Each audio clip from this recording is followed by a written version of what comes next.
grace. He's saying, how much more do you think I'm not hospitable? That I won't sit at my door? I sit at my door and I watch you, and I wait for your need, and I run to you, and I wash your feet, and I clothe you, and I feed you. Why? Because that's just the way it works.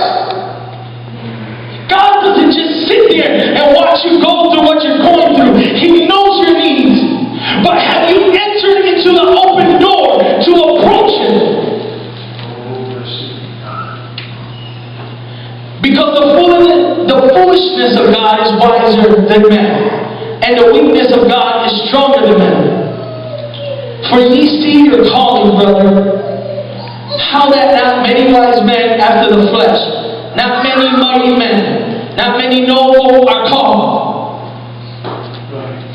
Right. Some of us wonder, why am I called? Why you choose me, God? Because there's qualities that you don't possess.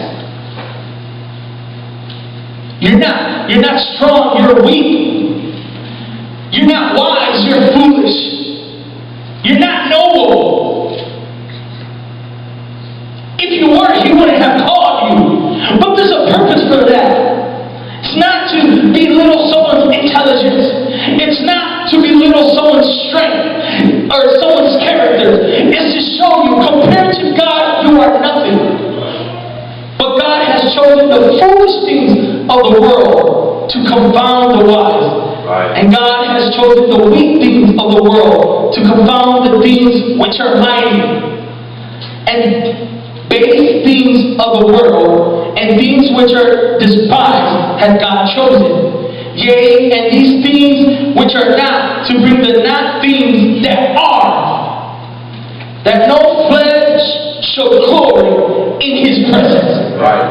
So that you can't say it was me. Right. So that Paul couldn't say I helped myself, but no, I obtained, I received help from God, so that we know we're not strong enough to make it on our own. We're not smart enough to understand this on our own. If men of God that are already in knowledge of the Word are easily deceived, and they put God in the background, and they glory in themselves. Look what I accomplished. Look at how much people I helped. I changed. I made a difference.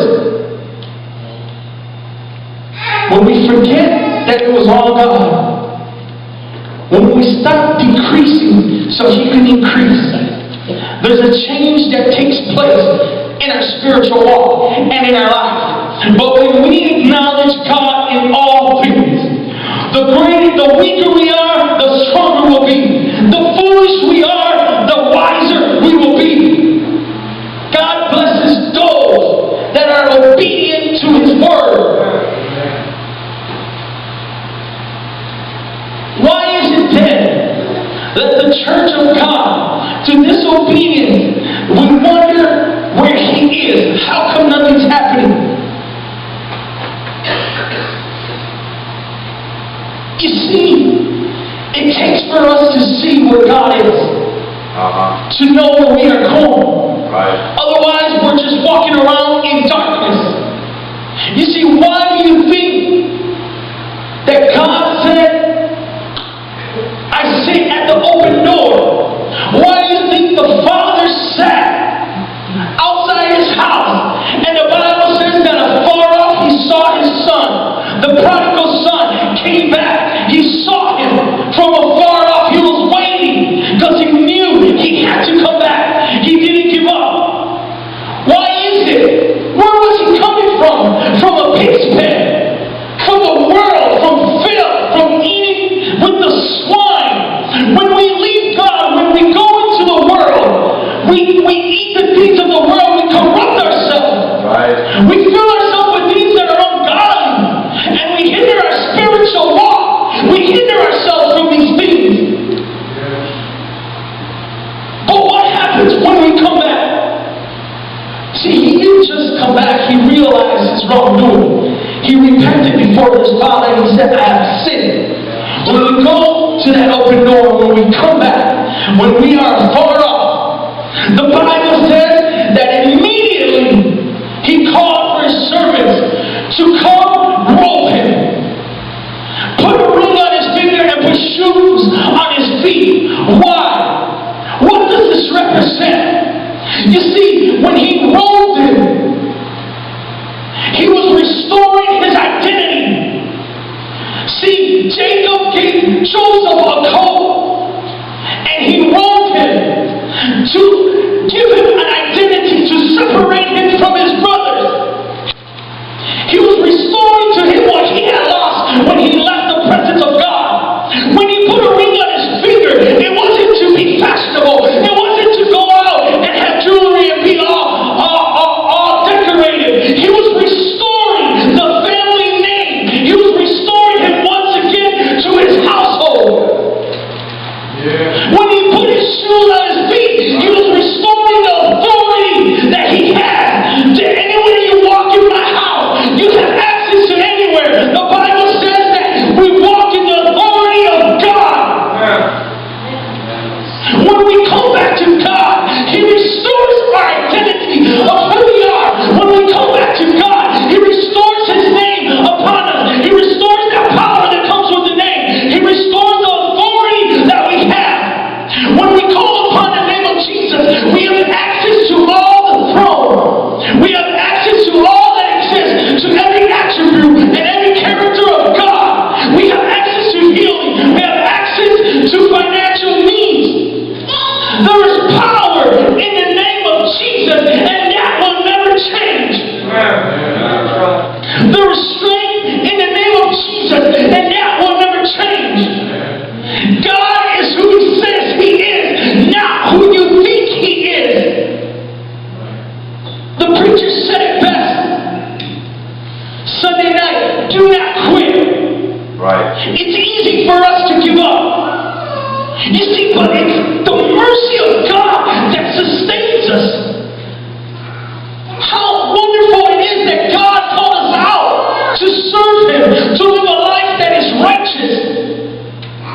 And even when we don't want to, he sustains us. There's people that get drawn away from this gospel. There's people that get drawn away from the church.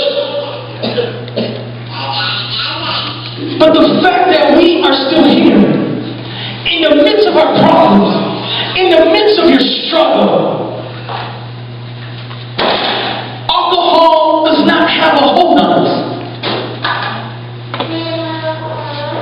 Drugs does not have a hold on us. The things of this world does not have a hold on us. Unless you seek these things, then you will fall. But what has a hold on us is the gospel in its purity. But if we stop the relationship we have with Jesus, then we begin to get confused with the word, and we begin to justify our living, and we begin to say, maybe God didn't mean we have to do this. Maybe God didn't mean we have to do that. And we begin to be confused, and we all know that confusion is not of God. I tell you this, that because of God restoring our strength, restoring who we are, restoring the authority that we once had, we can do great things in the name of Jesus. We can do great things for God.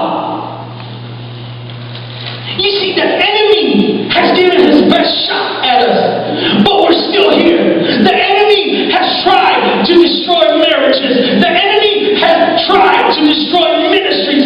The enemy has tried to destroy your family so that you can get angry with God. Try to cause divisions in your home, with your children, with your spouses, with your cousins, so that you can blame God. The first thing that happens when we don't agree with what's going on in our life is, God, how come you let this happen? When we cease to realize, God, how did I stop serving you the way you want me to serve you? Right. Yes. There's so many people that they just don't want to live for God anymore. So many people that just don't want to uphold the standard anymore.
been thrown in prison the way Paul's been thrown in prison. See, the prison that he was in, it wasn't these prisons that they have nowadays, where you could have a right, and when you could get your education in there, and when you could get a lot of freedom to come out and do this, depending on behavior and all that. They did not care who you were. If you committed a crime, you waited for the sentencing that most time led to death. Because anything that went against the law, not just the law of God, but the laws of the land, required a penalty. Nowadays, we are not penalized by the things of this world. So when God holds us accountable and penalizes us, we begin to throw a fit, and our attitude begins to change. Your attitude is not determined on the things of this world, or it shouldn't be. But so many people, someone will take it the wrong way. I'm not going to that church anymore, when it may not have anything to do with you. You don't know if someone lost a loved one and they come to the church just seeking God and just so sad in their spirit, and they don't shake anyone's hand, but because they didn't shake your hand, they have a problem with you. I'm not going back to that church. You don't know if a man who has no cell phone, who has nothing, who's driving down the road and his car breaks down in the middle of nowhere, and the only thing that's there is to walk into a bar and call his wife for help. But because we see him coming out of the bar, we begin to judge him on his circumstance and look at that brother coming out of the bar instead of stopping and say, brother, what are you doing here? Do you need help? You see, we judge everything based on our five senses. What we hear, the gossip that flies around, what we see, things that don't seem right. Are you right enough to discern what is going on or what God is doing in someone's life? Instead of interceding or praying for a cause or making a difference or changing someone's life. Right. It's easier for us to judge than to fall on our knees and say, God, have mercy on their soul. Right. And that is why many are falling away from the church, because Jesus had compassion and he began to speak and he began to move among the people. Compassion has left the church. I'm still in the church. I'm still doing okay. They're struggling. Well, that's them. We'll pray for them. But we know